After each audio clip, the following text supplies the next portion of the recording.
안녕하세요. 강북구 정신건강복지센터의 정신과 전문의 오상훈입니다. 오늘은 지난 시간에 이어 스트레스 관리에서 이번에는 스트레스에 어떻게 대처할 것인가 라는 주제로 말씀드려 보겠습니다. 먼저 스트레스 사건에 대한 적절한 평가를 할 수 있어야 됩니다. 그림을 봅시다. 스트레스 사건은 외부에 있는 긍정적일 수도 또는 부정적일 수도 있는, 그리고 중립적일 수도 있는 사건입니다. 보통 우리는 이 사건에 대해서 있는 그대로 받아들이는 것이 아니라 이 사건에 대해서 평가를 하고 해석을 합니다. 근데 그 사건을 어떻게 해석하느냐, 어떻게 평가하는지에 따라서 우리는 긍정적인 감정을 느끼기도 혹은 부정적인 감정을 느낍니다. 즉, 우리 감정은 결국 생각에서 나온다는 것이 중요합니다. 실제 예를 들어 보겠습니다. 직장에서 실수를 한 상황이라고 해봅시다. 이에 대해서 과장님은 나만 주목하고 있어. 실수를 알게 되면 또 혼나겠지. 라고 해석 또는 평가를 한다면 어떨까요? 아마도 불안한 감정이 들고 자신이 무능하다는 생각으로 우울해할 수 있을 겁니다. 그런데 같은 상황이지만 실수를 했을 때 잔소리를 듣는 직원이 정말 나밖에 없나? 그리고 칭찬을 들었을 때도 있었잖아. 라고 생각을 한다면은 혼나는 것에 대한 두려운 마음이나 불안한 마음이 그렇게 크지 않을 것입니다. 이처럼 동일한 스트레스 사건에 대해서 부적절한 평가가 아닌 적절한 평가를 할 수 있다면 우리는 이 사건이 자신에게 나쁜 스트레스가 아닌 좋은 스트레스로 다가올 수 있습니다. 두 번째로, 스트레스의 대처 방법은 다양할 수 있습니다. 그림에서 보시는 것처럼 크게 가로축을 보면은 수동적인 대처를 할 수 있고 반대로 능동적인 대처를 할 수 있습니다. 그리고 그림에서 세로축을 보면 문제 중심으로 대처할 수도 있고 정서 중심, 그러니까 감정 중심으로 대처를 할 수도 있습니다. 하나씩 살펴보겠습니다. 어떤 사람들은 스트레스에 대해서 수동적으로 대처를 합니다. 즉, 회피하는 전략을 취하는 것이죠. 이러면 어떻게 될까요? 문제 중심으로 회피를 한다면 일을 자꾸 미루게 되고 아무것도 안 하거나 과거 일을 자꾸 생각하는 태도를 취합니다. 만약에 정서 중심으로 회피를 하게 되면 술, 담배가 늘어나고 폭식을 하게 되고 위험한 행동을 하는 이런 형태의 회피를 하게 됩니다. 이러한 방식은 스트레스에 대처하는 올바른 방법이 아닐 것입니다.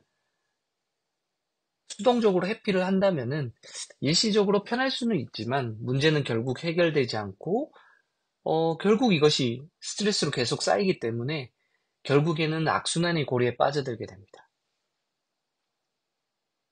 자, 그래서 스트레스에 수동적으로 대처하고 회피하기보다는 능동적으로 대처하는 것이 좋습니다. 먼저 능동적 그리고 문제 중심의 대처를 살펴보겠습니다. 능동적 문제 중심의 대처 방법은 다음의 세 가지 단계로 스트레스 사건을 대처해 볼 수 있습니다. 첫 번째, 문제를 구체적 행위 용어로 정의해 보세요. 그리고 두 번째, 브레인스토밍을 해보세요. 그리고 세 번째, 실행 계획을 세우고 구조화를 해보세요. 말들이 어렵죠? 조금 더 예를 들어서 자세히 설명드리겠습니다. 문제를 구체적 행위 용어로 정의하는 것은 문제를 명확히 정의하는 것입니다. 애매모호하거나 감정적인 내용을 피하는 것이죠. 이렇게 하면 해결책에 접근하는 것이 쉬워집니다. 예를 들어서 과제 자체가 짜증난다. 도저히 못할 것 같다라고 한다면은 이런 거를 어떻게 바꾸냐면 좀 더 구체적으로 과제의 양이 너무 많아서 어디서부터 해야 할지 모르겠다. 매일 목표량만큼 다 하지 못할 것 같아서 결국엔 실패로 할 것 같다. 라고 바꿔보세요. 이렇게 해보면은 좀 더 구체적이고 명확하게 문제가 무엇인지를 파악할 수 있게 됩니다. 이렇게 문제를 파악할 수 있어야 거기에 대한 해결책을 제시할 수 있는 것이죠. 많은 사람들은 문제가 생기면 어떠한 해결책도 없다고 느끼고 스트레스를 많이 받습니다. 이를 극복하기 위해서는 몇 가지 현실적인 방법에만 매달리지 말고 머릿속에 떠오르는 다양한 가능성을 모두 고려해 보세요. 엉뚱하고 터무니없더라도 상관없습니다. 모든 해결책을 열거해 보세요. 이제 각각의 해결책에 대해서 나열을 했다면은 그 장단점들을 고려해서 평가하고 합리적인 순위를 매겨보면 됩니다. 그래서 합리적인 해결책들 또는 해결해야 할 목록들을 작성해 보세요. 그리고 가장 중요한 것이 우선순위를 정하는 것입니다. 우선순위를 정하는 방법은 한번 이렇게 해보세요. 우선순위를 세 단계로 나눠서 A는 가장 중요해서 내일 반드시 끝내야 하는 일로 정합니다. 그리고 목록들 중에서 B는 중요하지만 내일 반드시 끝내야 하는 것은 아니고, 그리고 목록들 중에서 C는 언젠가는 해야 할 일로 정하는 것이죠. 이렇게 해야 할 일들의 목록에 우선순위를 정해 놓으면 할 일들이 분명해지기 때문에 우리는 스트레스를 덜 받을 수 있습니다. 이러한 방식으로 능동적이고 그리고 문제 해결 중심으로 우리가 접근을 하게 된다면은 스트레스를 잘 관리를 할 수 있게 되고, 그래서 우리는 부정적인 감정이 아닌 긍정적인 감정을 얻을 수 있습니다. 자, 그리고 능동적이면서 정서 중심, 그러니까 감정 중심의 스트레스 대처법을 말씀드리겠습니다. 이거는 수동적인 회피가 아닙니다. 능동적 정서 중심입니다. 여기에 속하는 가장 대표적인 게 바로 이완요법입니다. 우리가 스트레스를 받으면은 지난 시간에 어떻게 된다고 했죠? 교감신경이 활성화가 되고 긴장을 하게 됩니다. 어깨가 뭉치고 이런 것들이 생기게 되죠. 이러한 스트레스 상태를 능동적 정서 중심인 이완요법을 통해서 이것을 완화시킬 수 있습니다.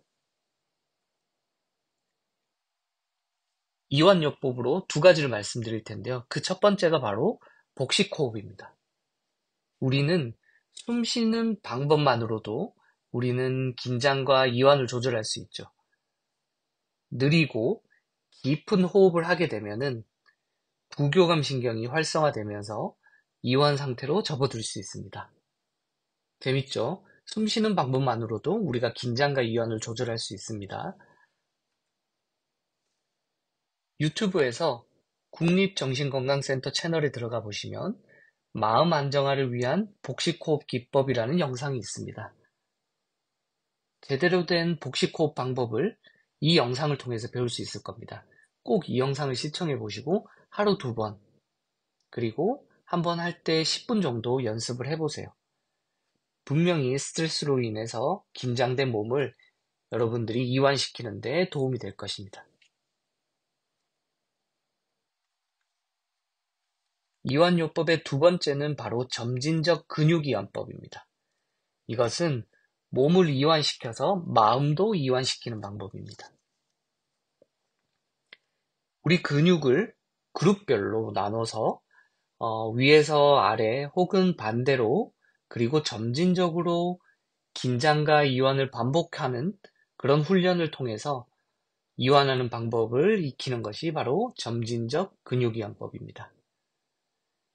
스트레스를 많이 받아 몸이 긴장된 상태에서는 우리 몸 전체를 바로 이완시키기는 어렵습니다. 지금 바로 해보십시오. 우리 몸 전체를 이완해 보세요. 라고 한다고 해서 우리가 바로 우리 몸을 이완시키기 어렵기 때문에 이렇게 근육을 나눠서 점진적으로 근육이완법을 활용한다면 분명히 마음을 이완하는 데 도움이 될 것입니다. 자, 스트레스 관리에 대해서 말씀드리는 것의 마지막 슬라이드입니다. 스트레스에서 가장 중요한 것은 제가 생각하기에는 해석입니다. 즉, 우리가 어떻게 생각하느냐에 따라 달린 것이죠. 너무 흔한 얘기긴 하지만 요걸 한번 보십시오. 물컵에 물이 절반이 차 있습니다. 누군가는 물이 반밖에 없다고 해석을 하거나 생각을 합니다. 그럼 어떨까요? 마음이 괜히 불안해집니다.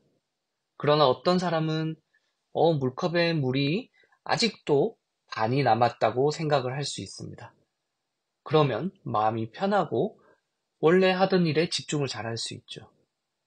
이처럼 스트레스를 무조건 나쁜 것으로만 인식하지 마시고 잘 생각하고 잘 활용한다면은 스트레스도 내가 발전할 수 있는 그런 힘이 될 수 있다는 것을 꼭 기억해 주시면 좋겠습니다. 그럼 여기까지 하겠습니다. 경청해 주셔서 감사합니다.